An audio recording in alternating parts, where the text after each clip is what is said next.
Hay una sustancia en el subsuelo de Teotihuacán que los ingenieros modernos llevan décadas intentando reproducir. No es oro, no es jade, no es obsidiana. Es un recubrimiento de mica pulverizada que cubre el piso de una cámara sellada bajo la pirámide del Sol, a más de 100 metros del acceso más cercano, en una oscuridad tan completa que los primeros arqueólogos que llegaron ahí creyeron que habían cometido un error de cálculo. Creyeron que habían tomado el pasaje equivocado. Creyeron que esa cámara no podía existir, pero existía. Y lo que había adentro desafió décadas de teorías sobre lo que esa civilización sabía hacer y para qué lo usaba.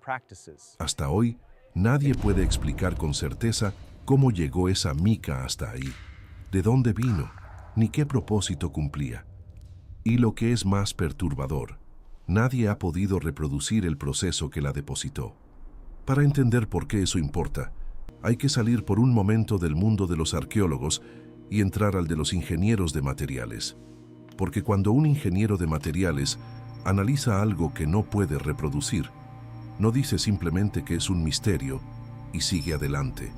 Lo convierte en un problema técnico, y los problemas técnicos tienen implicaciones prácticas. Si una civilización de hace 2000 años producía o transportaba o instalaba algo que hoy, con toda la tecnología disponible, no podemos replicar exactamente, entonces hay una brecha de conocimiento real, no metafórica, no filosófica, una brecha técnica, medible, documentada. Y en el caso de las civilizaciones que adoraron a Quetzalcóatl, esa brecha no es pequeña, es enorme y está en varios lugares al mismo tiempo. Comencemos con el cemento, el material más banal del mundo moderno, el material con el que se construye todo. En el mundo antiguo mesoamericano, específicamente en Teotihuacán, los constructores usaban un material de unión que los especialistas en arqueología de la construcción han llamado estuco teotihuacano. No es simplemente cal, es una mezcla de cal quemada, materiales orgánicos aún no completamente identificados y un proceso de preparación que producía una dureza y una resistencia a la compresión que en algunos casos supera la del concreto moderno de uso común. Varios estudios publicados entre 2015 y 2022 analizaron muestras extraídas de muros interiores de estructuras en la Calzada de los Muertos. Los resultados mostraron que ese material había absorbido agua, se había expandido, se había contraído con los cambios de temperatura durante 2000 años y había sobrevivido con una integridad estructural que los investigadores calificaron de extraordinaria. Extraordinaria porque los materiales de construcción modernos de resistencia equivalente duran entre 40 y 80 años antes de requerir mantenimiento mayor. Los teotihuacanos los instalaron hace 2000 años y aún sostienen estructuras. La dificultad está en los ingredientes. Los análisis de espectrometría de masas han identificado en el estuco teotihuacano trazas de compuestos orgánicos que provienen de plantas, pero no siempre de plantas que crecían cerca de Teotihuacán. Algunos compuestos identificados corresponden a resinas de árboles que se encontraban en zonas tropicales, a varios días de camino desde la ciudad.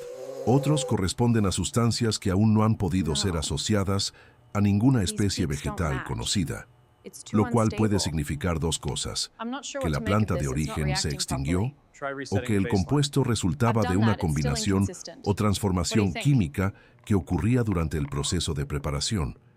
En ninguno de los dos casos ha sido posible replicar la mezcla con exactitud.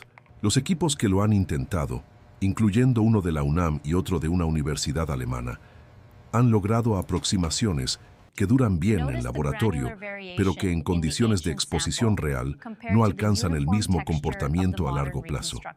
Pero el cemento es apenas el comienzo. Volvamos a la mica. La mica es un mineral que se forma en condiciones geológicas muy específicas. Es brillante, plana, se separa en láminas delgadas. En el mundo moderno se usa en electrónica, en cosmética, en materiales aislantes. No es un mineral raro, pero tampoco es un mineral que abunde en el altiplano central de México.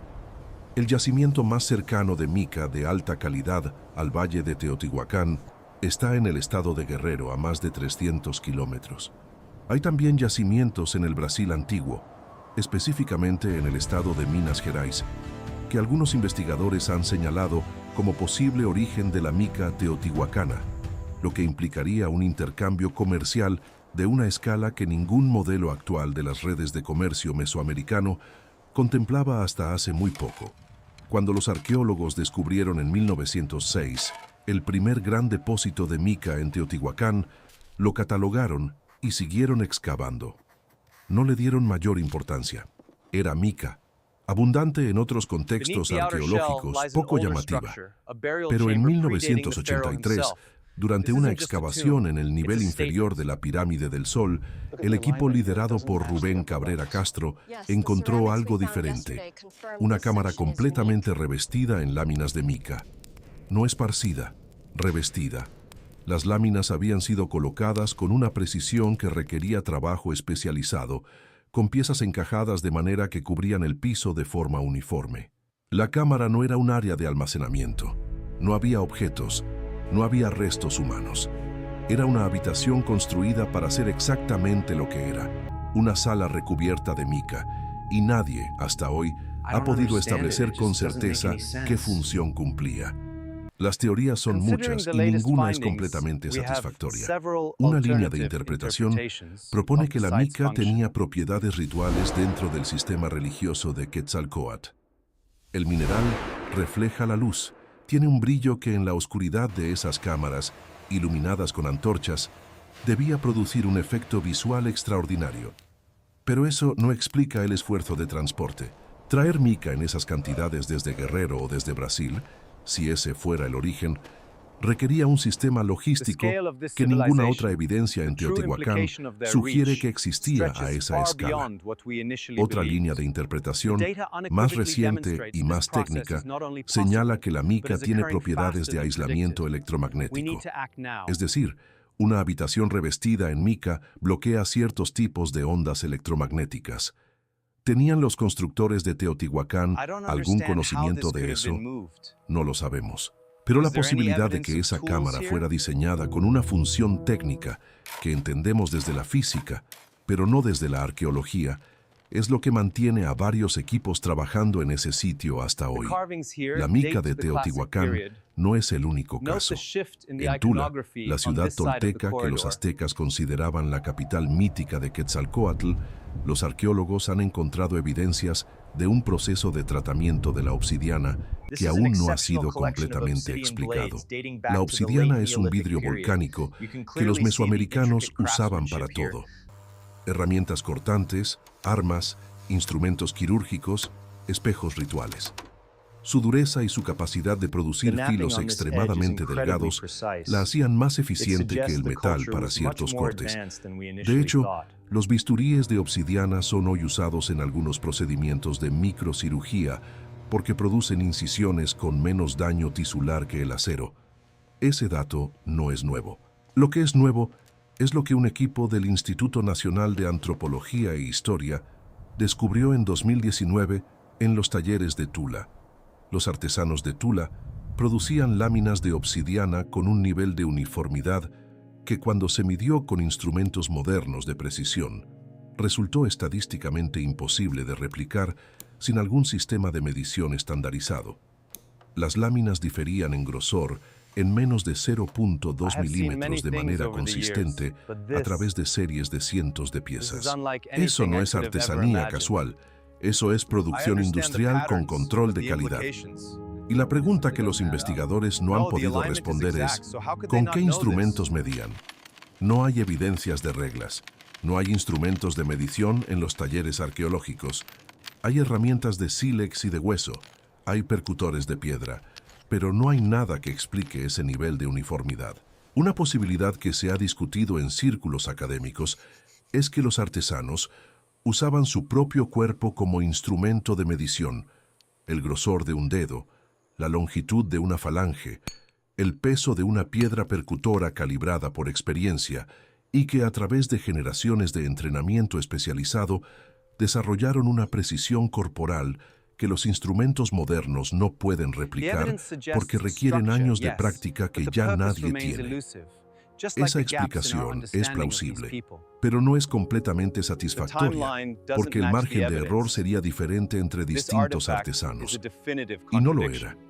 Hay otro material que aparece en el contexto de Quetzalcóatl y que la química moderna no ha podido reproducir con exactitud: el azul maya.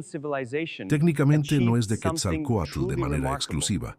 Es un pigmento utilizado ampliamente en el mundo mesoamericano, pero su presencia es particularmente intensa en los contextos de culto a la serpiente emplumada. El azul maya es un color. Parece una descripción simple, pero es uno de los materiales más resistentes que los humanos han producido jamás. En los murales donde aparece, después de 1500 años, el color sigue siendo igual. No se desvanece, no se oscurece, no reacciona al agua, al sol, a los ácidos débiles ni a las bases. Los conservadores de museos que trabajan con piezas que tienen azul maya tienen que tener cuidado de no dañar el material que está debajo del pigmento, porque el pigmento mismo es prácticamente indestructible. Los químicos occidentales tardaron décadas en entender su composición. Lo analizaron en el siglo XIX y no pudieron identificarlo. Lo analizaron con técnicas del siglo XX y empezaron a entender que era una combinación de añil y un mineral llamado paligorskita, un tipo de arcilla. Pero esa combinación no era simplemente mezclar dos ingredientes. Requería calentarlos a temperaturas específicas durante tiempos específicos para producir una reacción química que los enlazara molecularmente. La paligorskita actúa como una especie de jaula molecular que atrapa las moléculas del añil y las protege de la degradación. Y el proceso exacto para producir ese enlace todavía no ha sido replicado de manera perfecta. Los intentos modernos producen pigmentos que se asemejan al azul maya, pero que en pruebas de durabilidad a largo plazo no alcanzan la misma estabilidad. Algo en el proceso original, alguna variable de temperatura, de tiempo, de mezcla, de material adicional no identificado, produce un resultado que la química moderna ha descrito, pero no ha igualado. Lo que hace esto doblemente desconcertante es que el azul maya no era un accidente. Era una producción deliberada, consistente, reproducible en su tiempo. Los arqueólogos han encontrado talleres de producción de azul maya en varios sitios. El proceso era enseñado, transmitido, estandarizado. Había artesanos especializados en producirlo, y ese conocimiento fue destruido. Fue destruido cuando los sistemas de transmisión del conocimiento mesoamericano colapsaron bajo la conquista española. Los talleres fueron clausurados. Los artesanos murieron o dejaron de enseñar. Los códices que pudieran haber descrito el proceso, si existían, fueron quemados. Y el conocimiento desapareció con la misma eficiencia con la que a veces desaparece una especie. No de manera dramática, sino silenciosamente, una generación después de la siguiente, hasta que un día nadie lo recuerda. Esa pérdida no es metafórica, es un problema técnico documentado. El Instituto de Investigaciones en Materiales de la UNAM tiene una línea de investigación activa, en colaboración con laboratorios en Europa, que busca exactamente ese proceso perdido, no por razones históricas solamente, sino por razones prácticas. Un pigmento con esa durabilidad tendría aplicaciones enormes en conservación de monumentos, en industria automotriz, en recubrimientos de infraestructura. Si pudieran replicar exactamente el azul maya, sería uno de los avances de materiales más importantes de las últimas décadas. Todavía no lo han logrado. Pero quizás el caso más perturbador de todos es el de los espejos de pirita.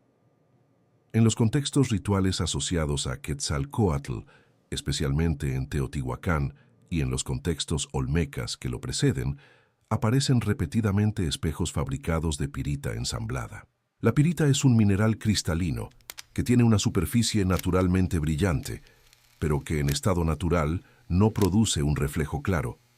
Para producir un espejo usable, los artesanos mesoamericanos tomaban fragmentos de pirita, los pulían con materiales abrasivos hasta lograr superficies planas, y luego los ensamblaban en mosaicos que formaban la superficie reflectante. El problema es la escala. Algunos de esos espejos tienen diámetros de 30, 40 centímetros. Están compuestos de cientos de fragmentos pequeños ensamblados con una precisión que, cuando se analiza con microscopía electrónica, muestra uniones entre fragmentos de menos de 0.5 milímetros. Y la superficie resultante, a pesar de estar hecha de piezas separadas, es ópticamente continua, refleja sin distorsión. Cuando los conservadores del Museo Nacional de Antropología intentaron reparar un espejo de pirita dañado, usando técnicas modernas de adhesivos y herramientas de precisión, no lograron reproducir la uniformidad óptica de la superficie original. Podían pegar los fragmentos, podían aproximar las uniones, pero el espejo resultante tenía aberraciones ópticas visibles que el original no tiene. Los artesanos que produjeron ese espejo hace 2000 años tenían un control del proceso que los instrumentos modernos de conservación no pueden igualar.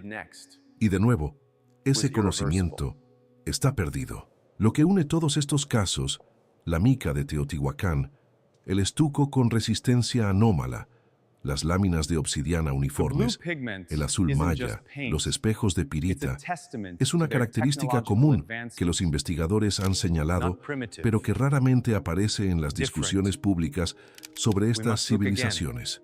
El conocimiento técnico mesoamericano no era primitivo, era diferente, y en varios aspectos específicos, medibles, documentados, era superior al conocimiento técnico que existía en otras partes del mundo en el mismo periodo. No en todos los aspectos, no de manera global, pero en estos dominios concretos, los artesanos y constructores de las ciudades que adoraban a Quetzalcóatl habían llegado a soluciones que la ciencia moderna no ha podido derivar por sus propios medios. Las ha tenido que descubrir estudiando los resultados originales. La pregunta que eso genera es incómoda y es legítima al mismo tiempo. ¿Cómo llegaron ahí? ¿Cómo una sociedad sin escritura alfabética, sin metalurgia de hierro, sin instrumentos ópticos, sin el aparato institucional de la ciencia occidental, llegó a dominar procesos técnicos que siguen siendo difíciles de replicar? La respuesta convencional habla de milenios de prueba y error, de acumulación gradual de conocimiento empírico, de sistemas de transmisión oral y visual que eran más efectivos de lo que los historiadores solían reconocer. Esa respuesta es probablemente correcta en sus líneas generales, pero no resuelve el detalle.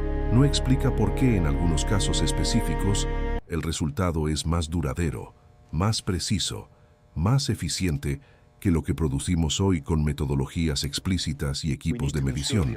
Una hipótesis que ha ganado tracción en los últimos años, especialmente entre arqueólogos de la corriente de la arqueología experimental, es que el conocimiento técnico mesoamericano estaba codificado en los rituales, no como metáfora, sino literalmente. Los rituales de construcción en Teotihuacán, que incluían sacrificios de animales y en algunos casos humanos en las etapas de fundación de las estructuras, también incluían procedimientos específicos de preparación de materiales. Las fuentes del siglo XVI, que documentan prácticas constructivas prehispánicas, aunque fueron escritas después de la conquista y con filtros coloniales, describen secuencias de preparación del estuco que involucran fases de reposo, de mezcla en ciertos momentos del día, de incorporación de materiales en órdenes específicos.